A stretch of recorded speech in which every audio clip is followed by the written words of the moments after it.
força e tecnologia para levar água e seus predicados mais puros para a população. Conheça a água mineral Minalinda. Saborosa por natureza, com o melhor pH da região, 6,15. Vamos ouvir agora o que o Dr. Queiroga tem a dizer. Eu só bebo água mineral com pH acima de 6. Eu só bebo Minalinda.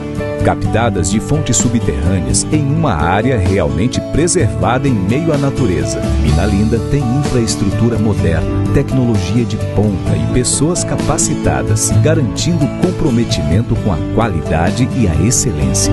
A água mineral Minalinda é armazenada em tanques de aço inoxidável, filtro de ar microbiológico e sistema de controle de nível digital.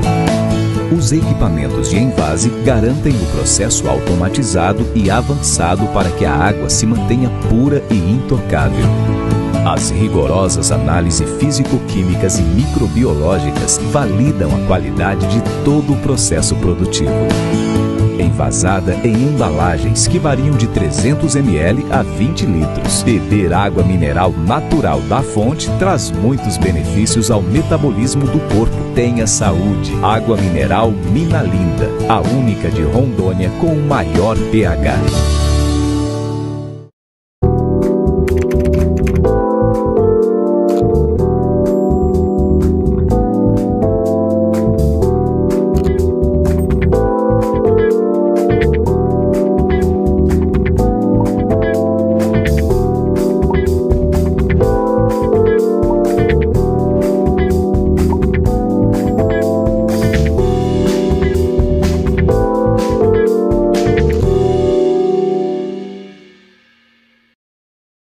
Exatamente 19 horas, né?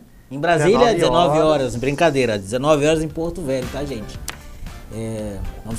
Estamos começando mais um News Pod, através das redes sociais do News Rondônia, né? www.newsrondonia.com.br. Você acessando lá, você vai ficar inteirado de todas as informações, né? Dessa data, né? As notícias do meio político, econômico, enfim. Lá você tem uma gama de informações do nosso querido News Rondônia. Nós estamos também no Instagram, Facebook, YouTube. Vai me lembrando aí, que dia é hoje? Não podia deixar de falar. Hoje é dia 17 de agosto, né? Esse mês a gente só, se eu não me engano, você estava em viagem, a gente só fez um podcast, né? Pois é, cara. Eu tô sentindo que está sendo a primeira vez no ano, hoje. Ah, tô legal. Mas pelo menos a gente veio aí com força e energia, né? Renovada. Tô gostando de ver você na minha retaguarda, assim, eu tô achando bem legal essa imagem. Fabiano, se puder te fazer uma foto nossa, assim, ó. Ficou muito legal. E hoje, esse clima é descontraído, assim, nós fazemos o nosso podcast ao vivo. E essa é uma família. Eu e o Matheus, a gente brinca, a gente estava aqui inicialmente brincando. E brigando. Do passado, brincando e brigando. O dinossauro, ó. O dinossauro, é o dinossauro. Tá brigando aqui, quem tinha uma AB mais antiga. E o pai aqui venceu, né? O dinossauro, ó, tá aqui atrás. Mas tudo bem, isso aí fica nos bastidores, né, Marco? E hoje nós temos eu vou fazer a iniciação aqui. E você depois complementa? E o patrocínio também. Calma, bebê. Ah, tá, desculpa. Nós estamos hoje aqui, né, com um colega do passado, das antigas aqui. Estava relembrando os momentos da nossa infância, porque nós éramos bem jovens, adolescência, início da adolescência ali. E eu já conhecia o Dr. Marco Aurélio, fui até surpreso, eu sabia que ele estava na advocacia, que eu não sabia. Fiquei feliz. Obrigado por estar aqui hoje, dá um pouquinho do seu tempo para nós. E fique à vontade. Antes de eu passar a palavra para o meu contemporâneo de bancada aqui, eu queria dizer, né, fazer aqui a ressalva do nosso patrocinador, a Minalinda, né? Eu gosto, tá? Estamos aí hoje com a Minalinda. O pH é quanto, Matheus? 6,5. 6,5. Uma delícia, uma delícia. Obrigado, Minalinda, pelo apoio, né, ao News Rondônia, ao News Pod. Gostaria também de mandar um abraço aqui para 379 Destilados, né? Quem não conhece a 379, lá na Raimundo Cantuária, só falhou o nome aqui, o número aqui agora, né? Mas daqui a pouco a direção vai nos lembrar. Jerusa, um abraço, obrigado, né? Hoje eu não tá aqui porque eu acho que eu cheguei atrasado, eu peço desculpas pelo atraso. Tive um pequeno contratempo aí no final do expediente no trânsito de Porto Velho. Mas eu estou aqui, estamos aqui hoje com o maior amor e carinho para o nosso público. Mandar um abraço, sabe para quem? Eu encontrei ontem lá na UAB, a Vitória Giovana. E vai vir, tá? Eu falei com o Thiago pra gente fazer uma junção aí, pegar um dia. Isso. Aí a gente jogou pra setembro, eu ia até te comunicar. Justo. Lá pra final de setembro. A gente vai Última fazer... quarta-feira de setembro. A gente vai fazer um tudão e mostrar que não existe nenhum tipo de embaraço. Última quarta-feira de setembro. Vamos alinhar isso aí. Vamos ver o que vai sair, vai né? Ser legal. O que vai sair desse dia. Vai ser legal. A Vitória vai vir aqui, né? Depois eu não sei como é que... E nem gosta de conversar, ela também, não? Né? Mas vai ser bom. Mas agora eu quero que você faça as honras. É isso aí, pessoal. Muito boa noite a todos aqui, os ouvintes, os internautas. A fim de evitar também redundância, mas eu vou replicar aqui a fala aqui do Dr. Rodrigo. Seja muito bem-vindo, Dr. Marco Aurélio. Como até o Rodrigo falou, né? Não estava tendo muita ciência que você estava advogando, mas eu já tenho acompanhado, você está... Há muita em evidência, eu vejo assim, a sua assiduidade nas redes sociais, o repasse das temáticas da área do direito com que você trabalha, né? A gente vai discutir um pouco aqui sobre o direito na relação de consumo, que é de suma importância, também sobre o registro de marcas e patentes, que é o NPI, e dentre vários outros assuntos. Então, de antemão, a gente passar a palavra, Marco, eu queria também te parabenizar por toda essa publicidade e evidência que você está à frente de muito advogado, inclusive de mim. Que isso. Eu não fico aos pés, que a gente estava brincando sobre a OAB mais antiga, mas esses meninos aqui dão um show, especialmente que o Marco Aurélio está dando um show com relação enfim, a evidência, a publicidade, enfim, das suas atividades jurídicas diárias. Seja muito bem-vindo, meu amigo. Tá certo. Obrigado pela deferência, pela ele, puxação de saco, fala assim. Redes sociais ele é todo solto, aqui ele tá um pouquinho preso ainda, mas vai soltar logo. Me sinto até lisonjeado com isso, essa muito puxação obrigado. de saco. Doutor Matheus, doutor Rodrigo. Tanta puxação de saco, assim, eu fiquei até meio... É pra você ficar descontraído. Ficar descontraído. Mas tá certo. Muito obrigado pelas palavras e realmente a gente faz agora... usando as redes sociais cada vez mais, né? Já não é mais nem a advocacia 4.0, já é a advocacia 5.0, né? O pessoal tá colocando tubo intercooler, o negócio corre. Eu tava dando uma olhada, eu vi que o homem é forte. Não é qualquer um que senta aqui não, viu? Rapaz. Olha aí. Tá vendo, mano? Aqui, na verdade, a gente não tem, assim, muito um roteiro, né, doutor Marco? Não temos muito roteiro sobre... Aqui a gente vai falando, mas assim, introdutoriamente a gente fala um pouco mais sobre a gente quer saber um pouco mais sobre a sua vida pregressa, o porquê do direito, onde você trabalhava, como é que iniciou isso aí, um pouco sobre a sua pessoa. Tá certo.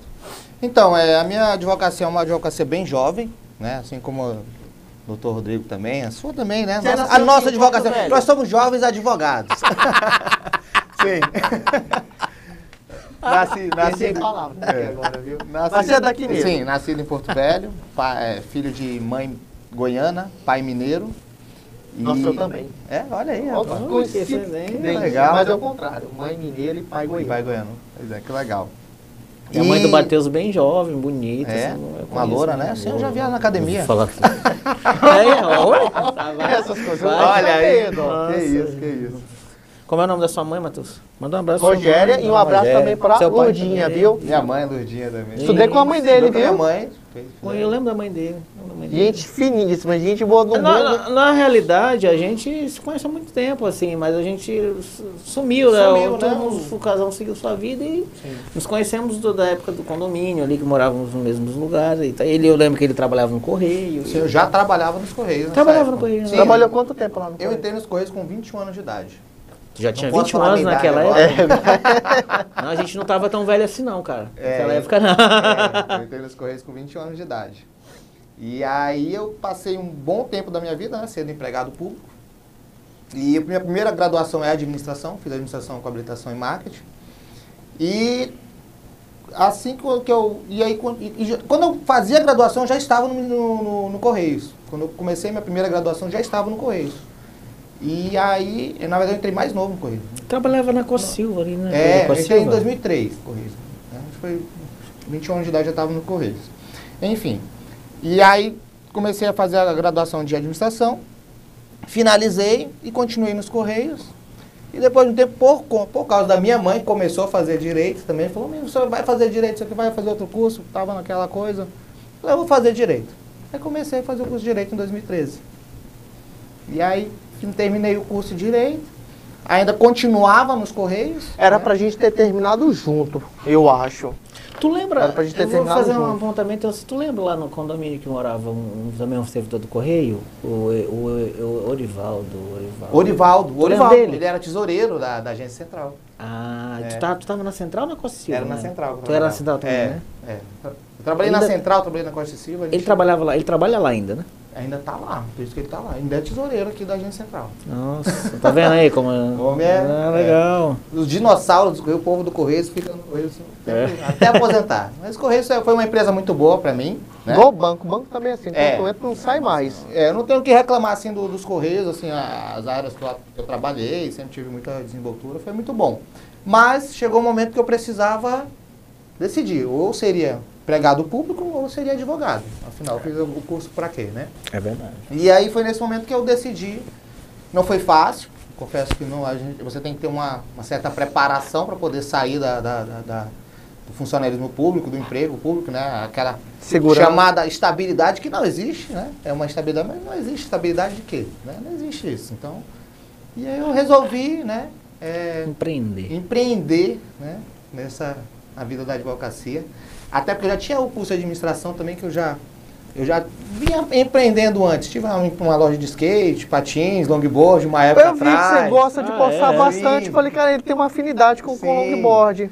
Sim. Então, assim, já essa questão de empreender já vem de família, já vem do sangue, né? Então, eu falei, vamos empreender na advocacia. E aí foi aí que eu decidi, realmente, no final do ano passado, sair dos Correios e somente me dedicar à militância da advocacia. E perfeito, e sobre essa questão também ele falou, né, sobre a diferença, a gente está falando que existe o advogado e existe o empresário do direito. Sim. Você está então há 1 ano e quanto tempo na advocacia? Advogando, desde eu peguei o meu OAB em 2019, abril de 2019. Vou fazer 3 anos já, na verdade. Tá, né? Você tá Mas bem resolveu meter a legal. cara, se militar ano passado. Sim, aí eu comecei ainda quando eu estava nos Correios, tinha um colega meu, também, que era advogado, comecei pegando as causas com ele, trabalhando com ele, aprendendo, porque eu não tive muita prática. Né? Durante a faculdade, eu trabalhava... Não tá muito ruim? É só levantar um pouquinho o microfone, né, pra gente captar melhor. Isso. Tá beleza, Fabiano? Tá ótimo, Show assim. de bola. Show, então vamos lá.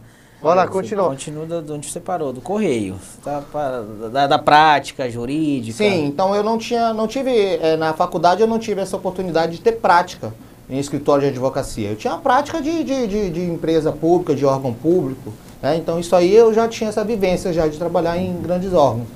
Mas no escritório de advocacia mesmo, no dia a dia, né, o curso de Direito não ensina. Então até uma crítica que a gente faz para o curso de Direito, né?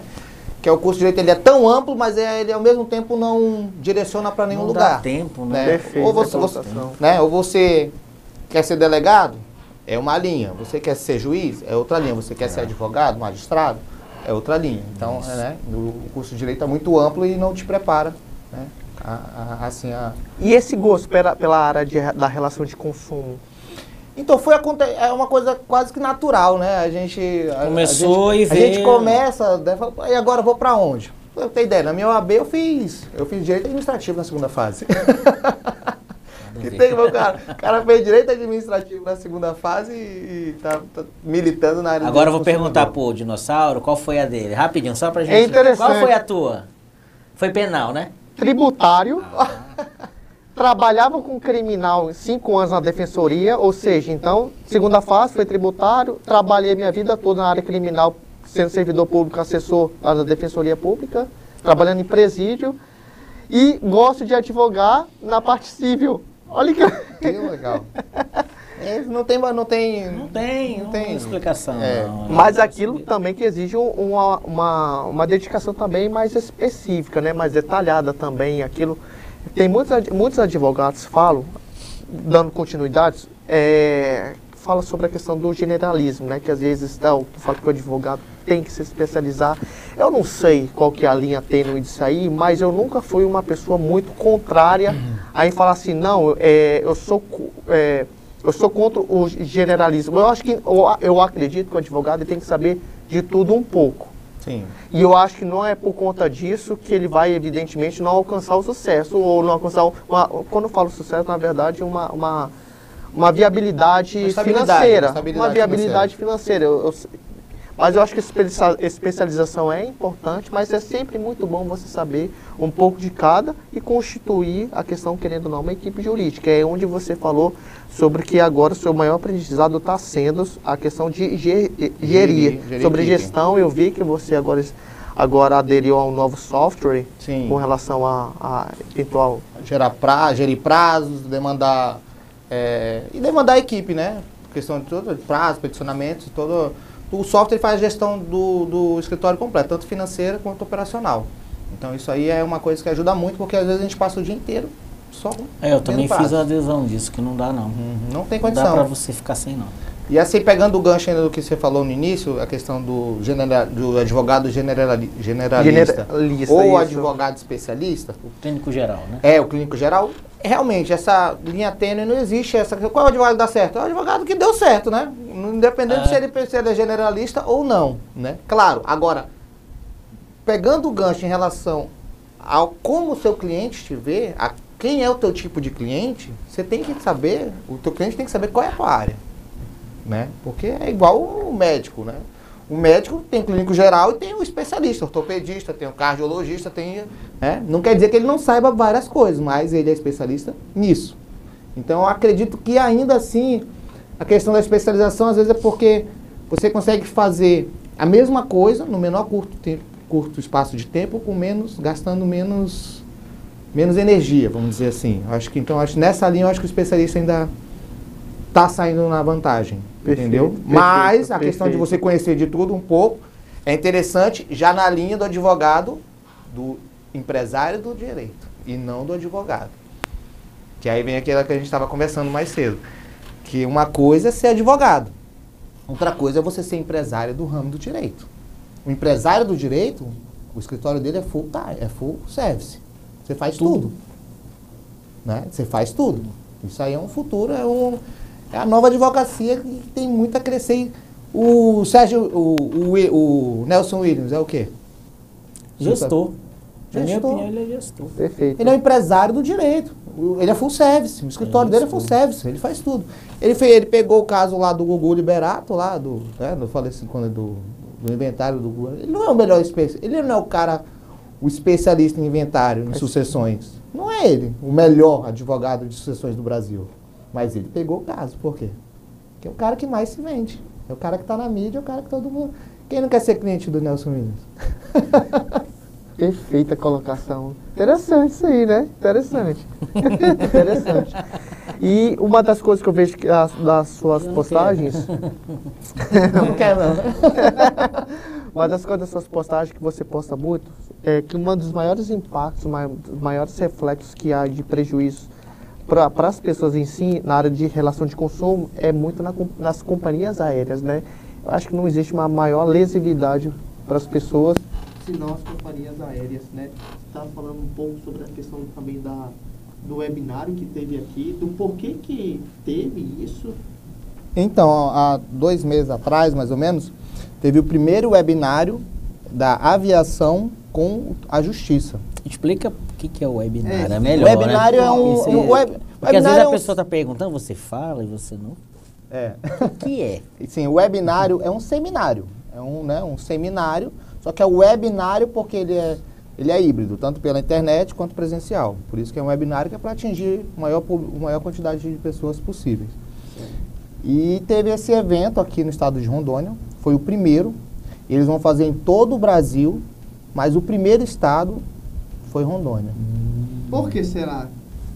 Por que será? Maior as demandas? Será a razão disso? Sim, aqui em Rondônia é onde tem o maior valor de dano moral em relação a litígio envolvendo problemas de voo.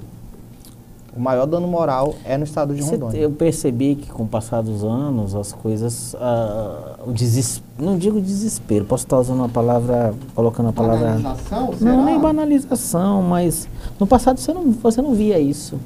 O atraso de voo é comum. Eu lembro que eu era criança, né? Era legal, na verdade. Eu atrasava, outro dia eu tinha que voltar para o aeroporto. Aconteceu isso umas 3, 4 vezes comigo, eu criança, tendo 10, 11 anos.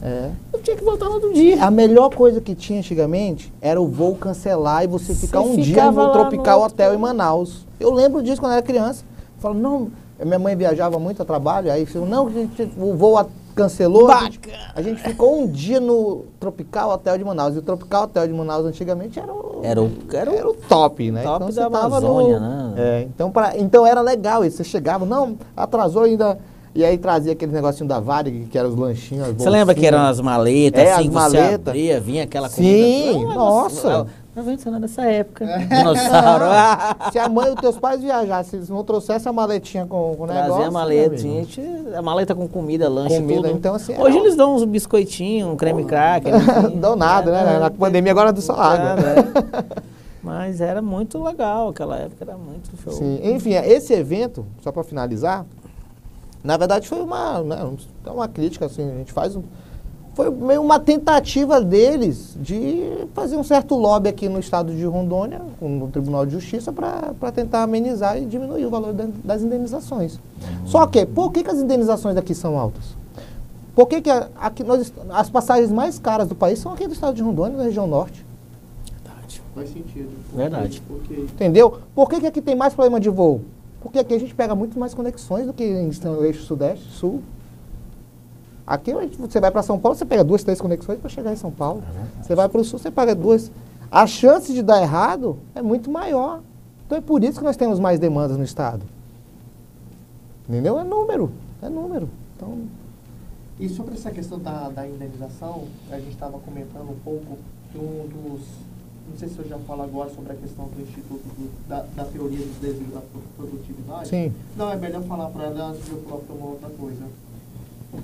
Um dos maiores fundamentos que normalmente é empregado hoje é a questão da teoria dos desvios da produtividade. Eu vou falar inicialmente, mas você já complementa comigo, porque não tem ninguém melhor que você para colaborar com as informações. A teoria do desvio produtivo, ela, no caso, ela visa, obviamente, compensar o tempo perdido, uma vez que tem que tentar só relembrar. É assim, eu vou explicar a ele. Cara, me fugiu. Ele acaba dando uma rodeada e aí ele... eu vou passar ele vai fazer umas 3 perguntas numa só. Será? É que a teoria do desvio produtivo, Pode descontrair você e ver se você lembra. É porque, se não me engano, foi criado isso por um advogado brasileiro. Sim, foi o Dessani, o Dr. Dessani, que criou ele já lançou, inclusive, vários livros sobre a teoria do desvio da produtividade. E o que é que ela visualiza? O que quer dizer isso? Vou falar assim, eu gosto muito de usar o storytelling, até é uma técnica que eu uso bastante nas minhas redes sociais, para passar para as pessoas, para o público em geral, uma situação, uma história, conta uma história. Então, assim, o que é o desvio produtivo? O desvio produtivo?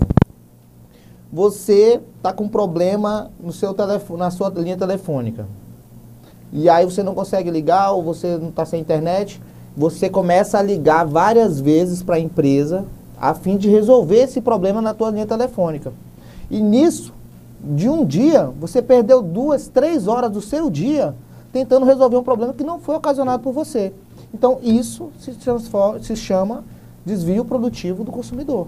E isso é algo que pode ser indenizado perante a justiça. Entendeu? E a mesma coisa na questão do voo. Você viajou, aí seu voo foi cancelado. Você não sabe por que seu voo foi cancelado, você começa a entrar em contato com a empresa, você não consegue falar com as empresas aéreas, você liga no call center, não consegue. Nada. Você vai até o aeroporto a fim de resolver, você não consegue resolver a situação no aeroporto, você volta para sua casa, quer dizer, você passou 1 dia ou 2 dias tentando resolver algo que não foi ocasionado por você, para ter informações. Você só está querendo ter informações do que aconteceu. Então, isso aí é algo, né, que deve ser indenizado, é a perda do tempo, né, o tempo existencial da pessoa, né, já voltando àquela outra linha que você trouxe também em relação ao direito do trabalho. Então, é mais ou menos nessa linha, né? Toda vez que você perdeu o seu tempo, o tempo que era para você estar trabalhando, o tempo que era para você estar produzindo, você deixou de usar o tempo com as coisas que você devia, é algo que pode ser indenizado perante a justiça. Tá vendo? É, porque é exatamente o seguinte, teve pesquisa, foi no Reino Unido, que na verdade perdia-se uma média por ano, bilhões de horas. A pessoa perdia bilhões de horas tentando resolver a vida dela com essas picuinhas, vamos assim dizer. Só que aí você leva essas 15 bilhões de horas, se eu não me engano, são 15 bilhões de horas, segundo o estudo lá do Reino Unido. Aí isso convertido em prejuízo financeiro, o que a pessoa deixou de produzir, enfim, dá uma média de... Ele quantificou lá o valor em libras, mas assim, mais conclusão. Tempo, assim, foi contabilizado, né? Ou seja, o tempo, literalmente, ele é dinheiro. E o tempo que as pessoas perdem para resolver esses problemas por ano, se você realmente fazer calcular isso aí, a pessoa perde um financeiro bem. E isso está sendo levado muito em pauta, especialmente agora, a literatura jurídica, o tribunal, eles têm, para uma interpretação extensiva, eles têm aplicado isso no próprio direito do trabalho, que é o que você falou sobre a questão do dano existencial, que é justamente aquele empregador que não permite com que o empregado, apesar de que eu já falo desde logo que eu não sou nenhum especialista na área trabalhista, mas é facilmente ser entendido que o empregado ele deixa de se sujeitar, participar das atividades recreativas, atividades culturais, justamente pela questão da própria jornada extraordinária em que são sujeitados, né? Que, na verdade, a vida, ele é um direito básico de qualquer ser humano, o direito à vida, entendeu? E, querendo ou não, são uma questão de momentos de felicidade que todo ser humano tem.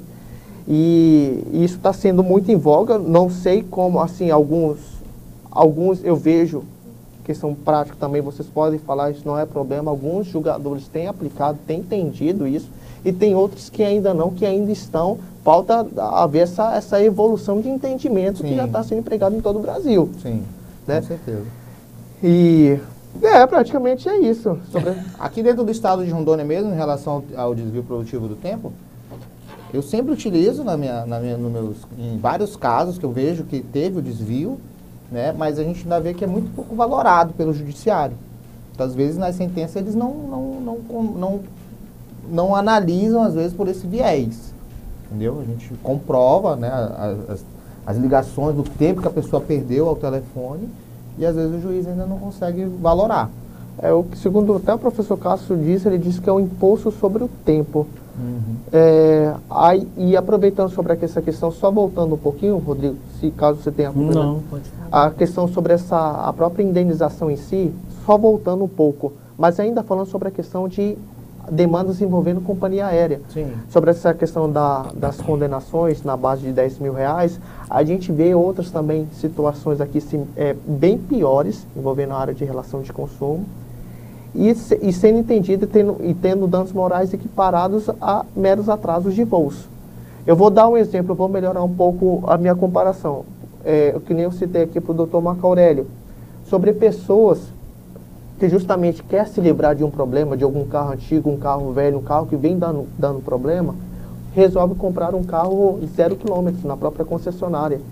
E aí ela já vem, às vezes, com vício redibitório, com algum problema, algum defeito no próprio produto em si, e que a própria concessionária ela não consegue resolver. E é extraída aí várias OS, ordem de serviço, não é resolvido. E para resolver, para ver eventual substituição do veículo, eles nunca trocam. Obrigatoriamente, previamente, tem que judicializar.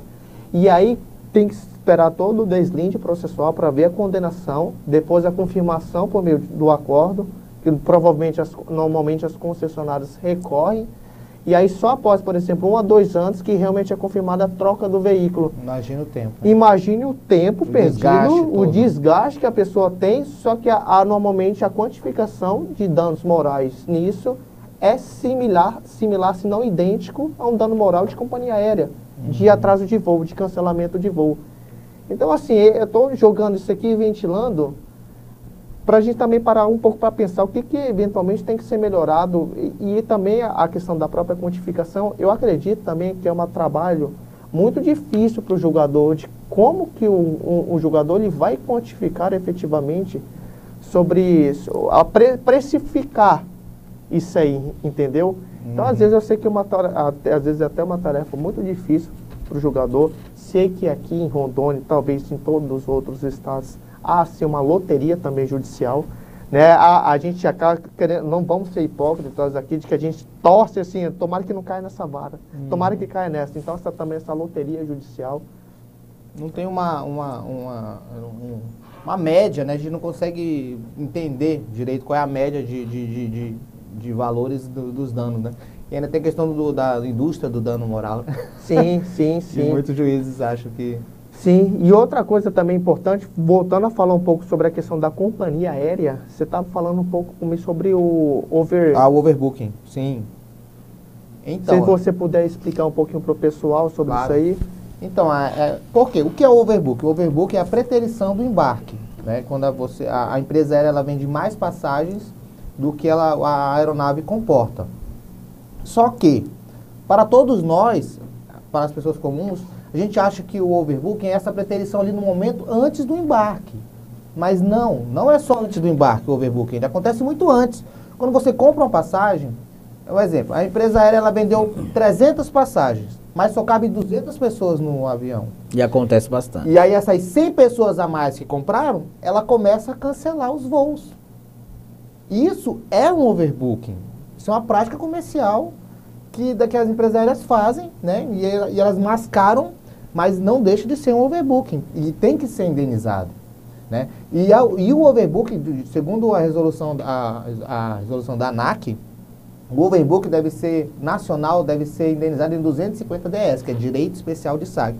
250 DS ele tem uma taxa de câmbio diário. Em média, é R$2.000 que a pessoa precisa receber no ato que ela sofre o overbooking, né? E o que a gente vê... Como é calculado esse DS? Ele é uma taxa de câmbio. Ele tem uma taxa de câmbio, você calcula. Um DS corresponde a tantos reais. Aí você calcula, 250 DS correspondem a quase R$2.000. Entendeu? Então, isso para voos nacionais, 250 DS.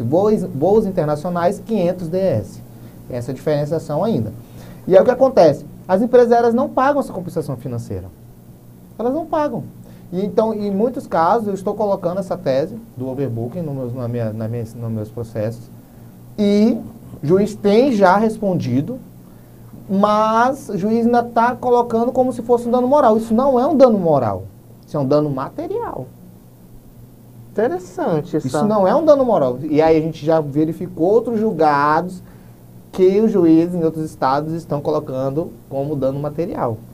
E aí nós estamos recorrendo e buscando, né, dando força para essa tese. E essa continuidade nesses tipos de práticas das companhias aéreas, por que você acha que permanece esses tipos de prática? Você acha que às vezes eventuais reparação desses danos morais eles não estão sendo proporcionais? Não tem resolvido os problemas? Não tem resolvido, não tem sido coercitivo perante as companhias aéreas? O caráter pedagógico das indenizações... Você acha que aumentando isso iria resolver ou não? De certa forma, sim. E a gente fica imaginando o prejuízo. Será que o prejuízo financeiro com o processo judicial compensa com o preço da passagem? Eu fico imaginando isso aí, sabe? Ainda compensa muito, né? É como se fossem os bancos, né? É a mesma questão dos bancos. Eles têm já os valores destinados a isso, digamos Sim, assim. Ainda, até porque 10% da população entra com ação de voo. Ainda, as pessoas quase não, as pessoas não entram. As pessoas, primeiro, o brasileiro não sabe criar prova. Já começa por aí. Tudo ele acha que é muito difícil, que vai dar trabalho. Então você fala, mas como é que foi? Aí você tem o bilhete alterado? Não tenho, joguei fora. Então, assim, primeira coisa. Mas faz sentido. Então, assim, o brasileiro, a gente tem essa dificuldade, ainda tem, né? Melhorou muito. Eu acredito que nos últimos 5 anos para cá, eu acho que a questão da informação. Com a informação, as pessoas estão começando a ter uma postura já mais proativa, né? E diferenciada, estão procurando mais seus direitos cada vez mais. Isso é bom.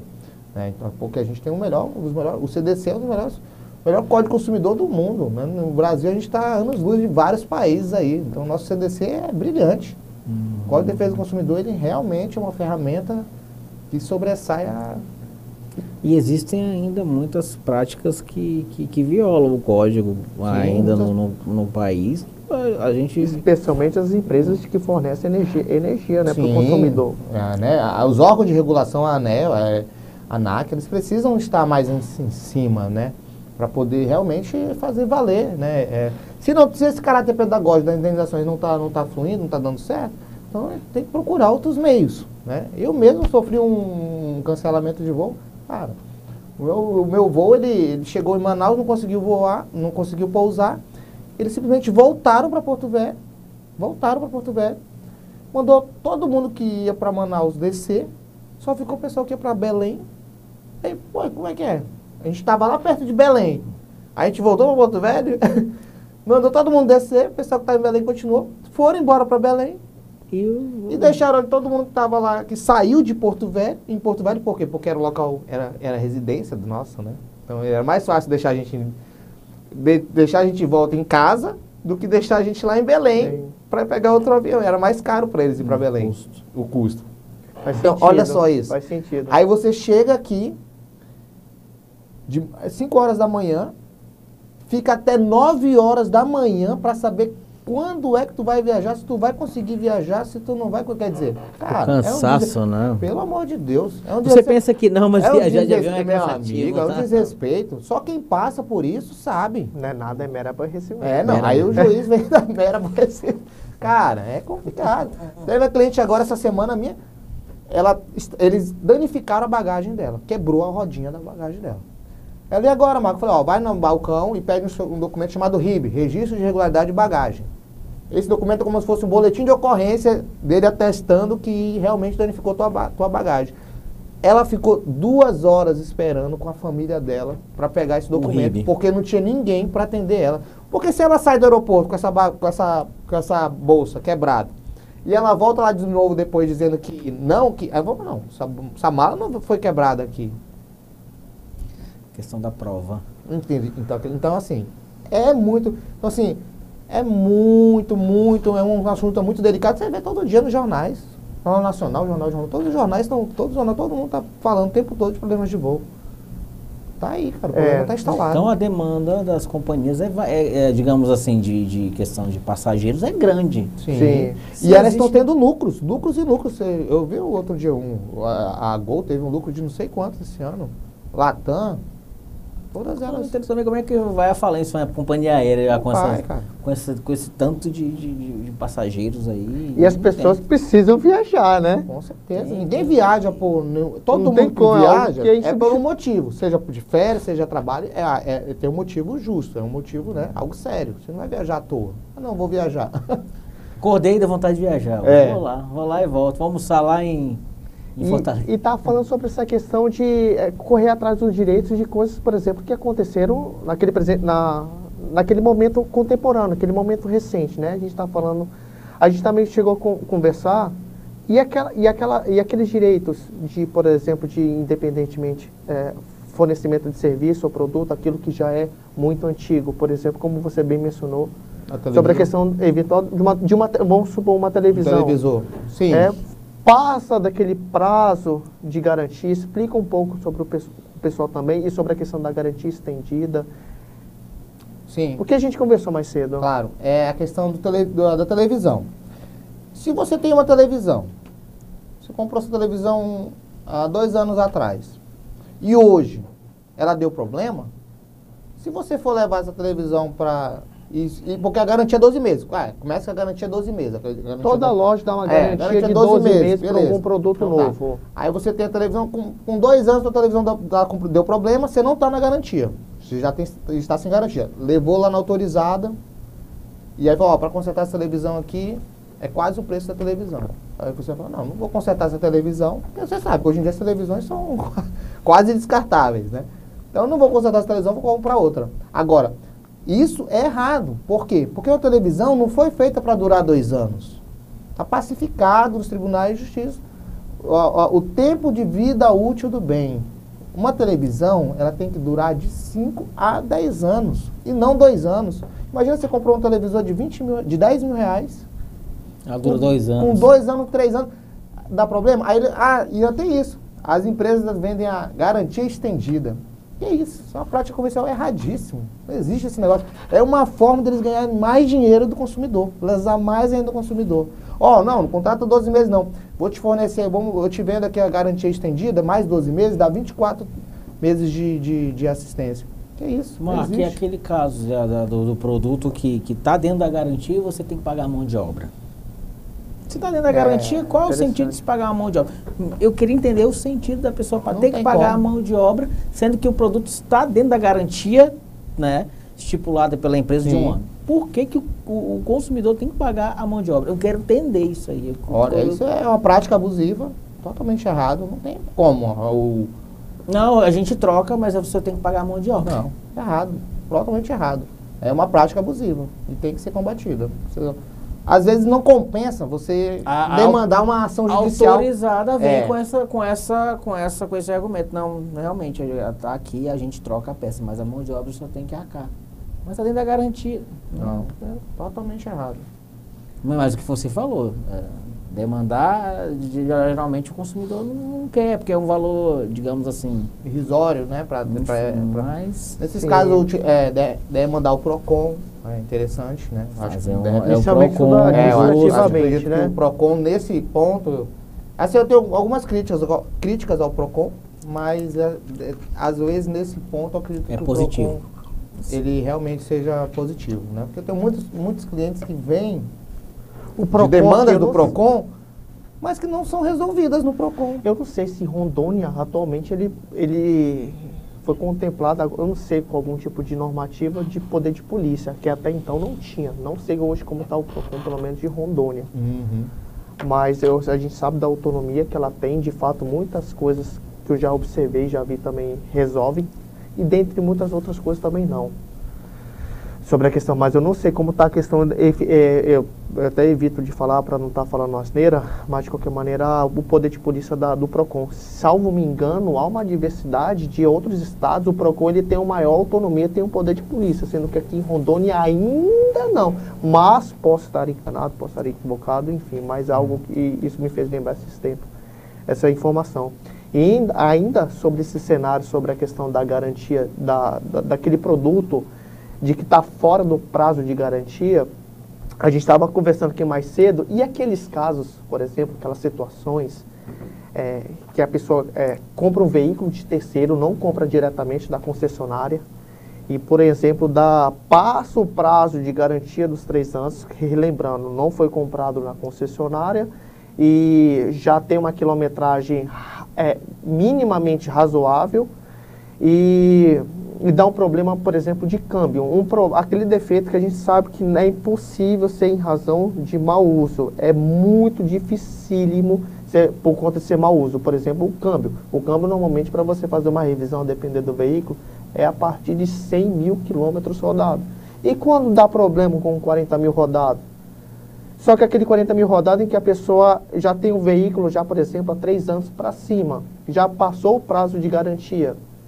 E aí, até que certo ponto, a fábrica daquela marca em si, daquele veículo, tem responsabilidade. Porque seria muito injusto, né? Porque o que o Dr. Marco Aurélio falou, às vezes a peça, ou enfim, tem que trocar, é o mesmo valor do produto em si.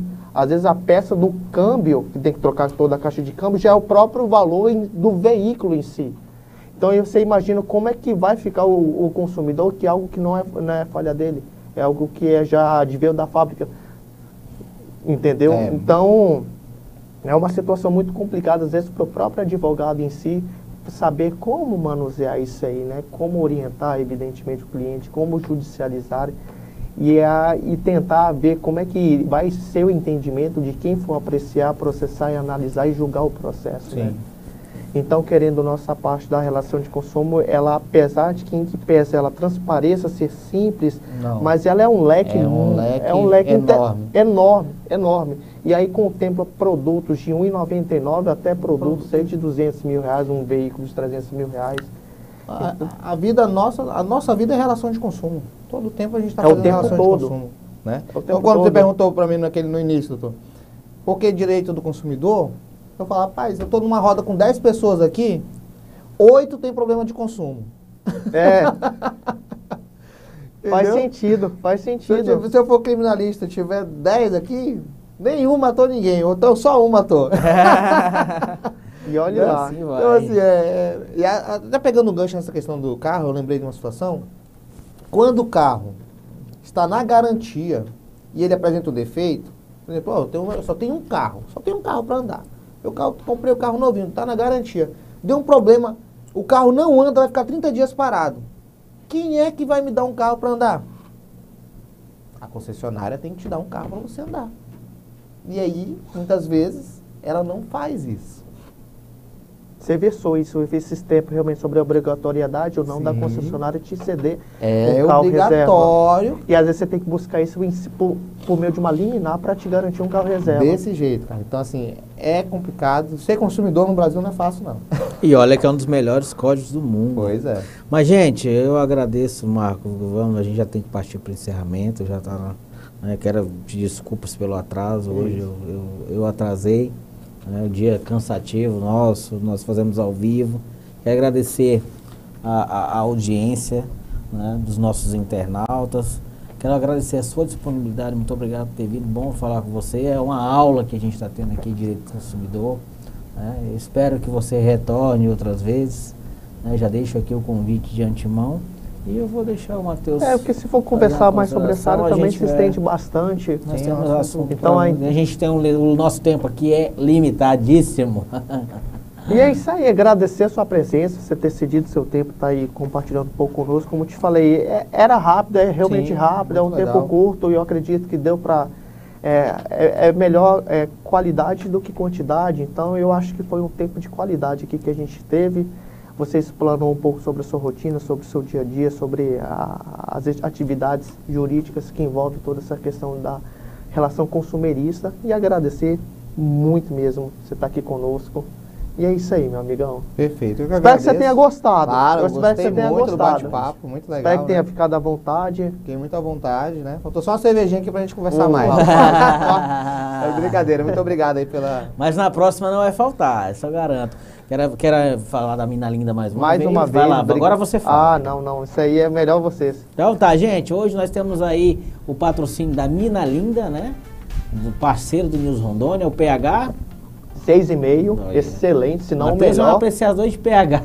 Rapaz, eu amo água, sou viciado em água. Olha, olha, tá vendo, Mauro? É Eu viciado sou em uma- água. eu sou uma Apaixonado por água, Mauro, tá vendo Bom aí? demais.